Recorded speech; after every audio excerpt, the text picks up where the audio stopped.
Hi guys, in this video we will be texturing the shield model in 3D code. The model itself is super simple and everyone can make it easily, so we're going to skip the modeling part and jump right to the texturing. Let's go! And now we are in 3D code. Let's bake some ambient occlusion. It will help us to see what's happening on our model while we are texturing. Then I also select a fill tool to paint the base colors, just clicking by mesh parts, super easy. Same for the wood.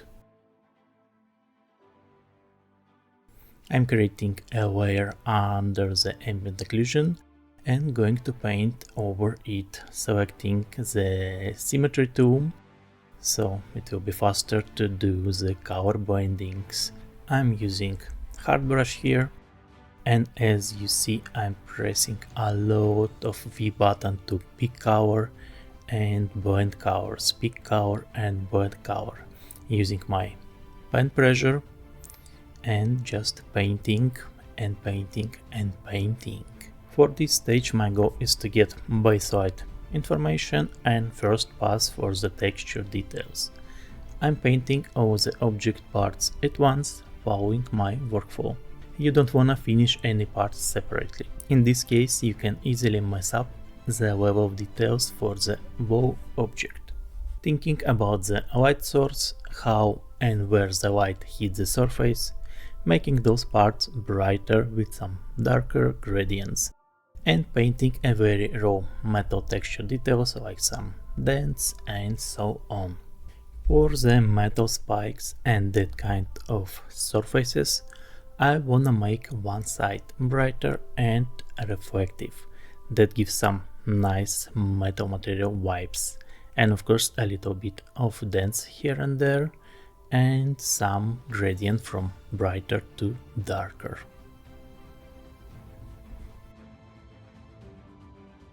Now I wanna make dark sides of the metal a bit more interesting, so I'm going to add additional warm color here and color blend it nicely with the main colors.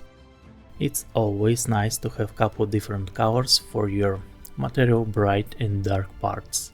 If the color always stays in the same diapason, it means that something went wrong and your final result could look a bit boring. Now let's do base texture details for the wood. I draw some big strokes here to define where are going to be the wooden planks and how many of them will have this shield. It's like the base silhouette for the planks. And now I'm gonna do some color blendings and paint a bit of darker colors around the wood, nicely mixing them together and pressing a lot of V button till we color blend everything.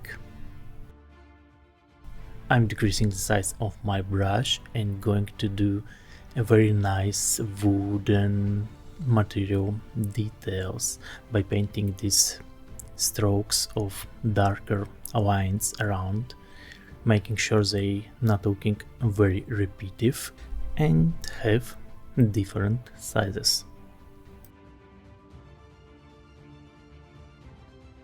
Now it's time for a line art. On this stage we're going to paint every dark details like lines or these holes for the bolts and some wooden dark outline where the wood connects with the frame, a little bit of ambience here and there using soft brush. We want to have many ambience where the details connect with each other so it looks cool and correct. I'm doing darker outline lines for all the details that connect with each other. And now I'm gonna do some main liner for the wood, splitting it into the planks and adding some small bevel on the side with a bit lighter darker colors. So the main dark lines and then a little bit of bevel near it, with a little bit brighter colors. Also drawing more interesting lines, not just a super straight ones. Also painting a bit of bevel around the wooden planks for more depth effect and more outline around all the spikes that we have.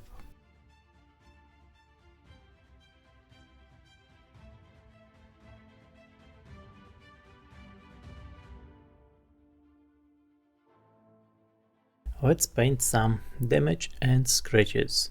Make sure your scratches looks not like just straight dark lines, but have some light information painted, having different sizes and random directions. Also for damage you can think like what could hit this sword, maybe it's been in battle and been hit by sword, arrow and have some specific damage that also could be cool.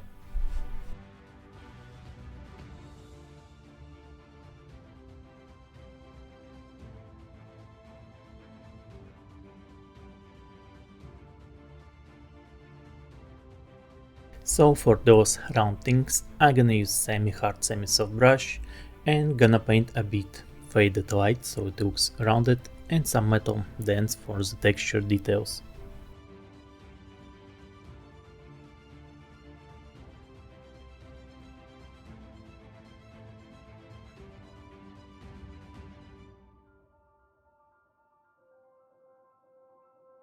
A bit more ambient occlusion that we missed for this spike detail, so everything have depth around the details where it connects.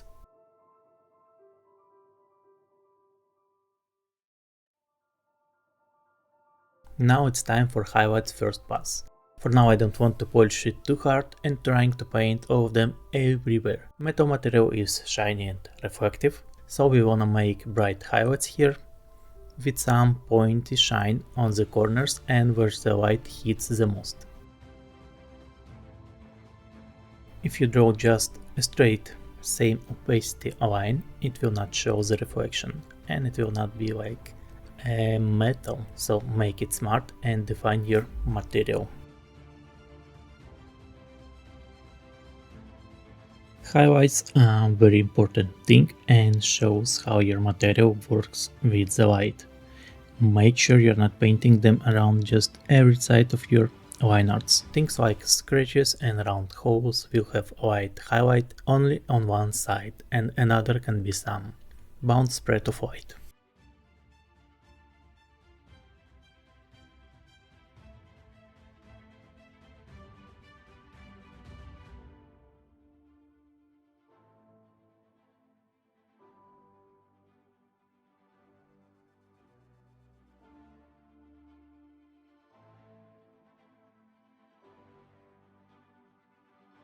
The wood highlights are more soft and not reflective at all, so it's easy game to paint those.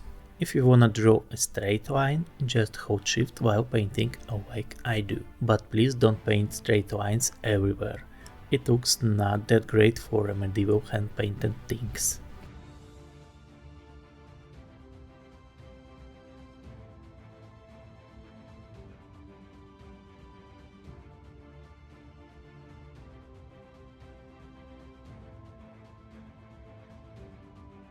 This stage I call highlights polishing. So what I gonna do here is to break straight same size highlights, make them look more interesting and have some light spread and more interesting look, like maybe some veer or even more shine effect.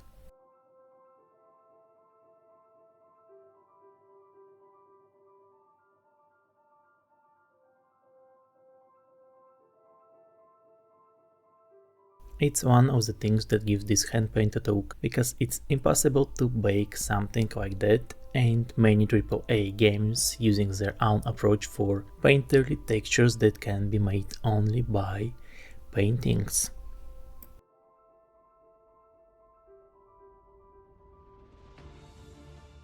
It's one of the final polishing stages and it takes some time to master it, and you need to paint a lot and practice and practice, and you will be there.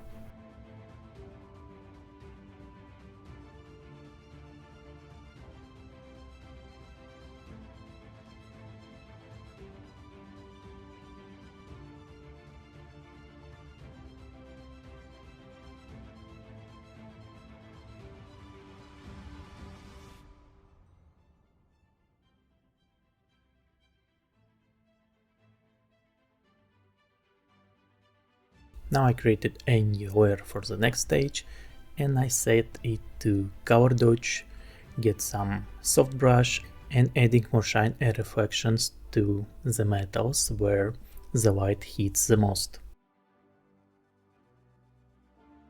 Similar thing I'm gonna do with the woods, but it's not the reflections, just a bit more light in the center for these wooden planks. I do it with hard brush to add a bit more texture details for it.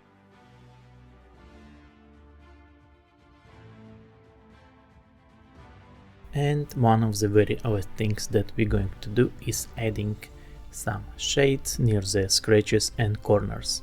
It gives really cool look with more depth, and you can often see this thing in games like World of Warcraft.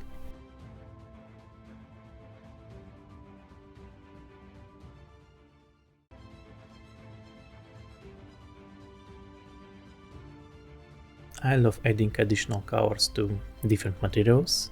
For metal we can add some reddish rust and it will look more interesting that way.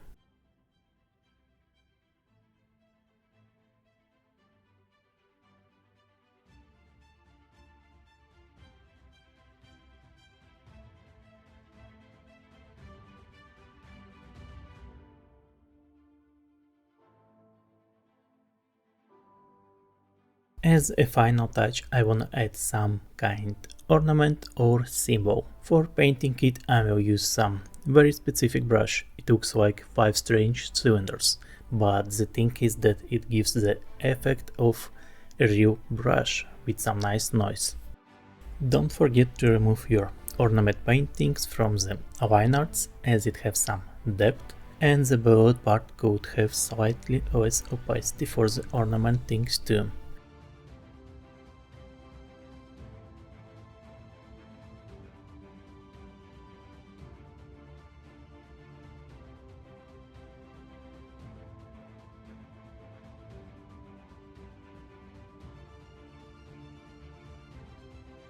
And of course we want to polish it with adding some maybe paint drips, highlights and darker outline here and there.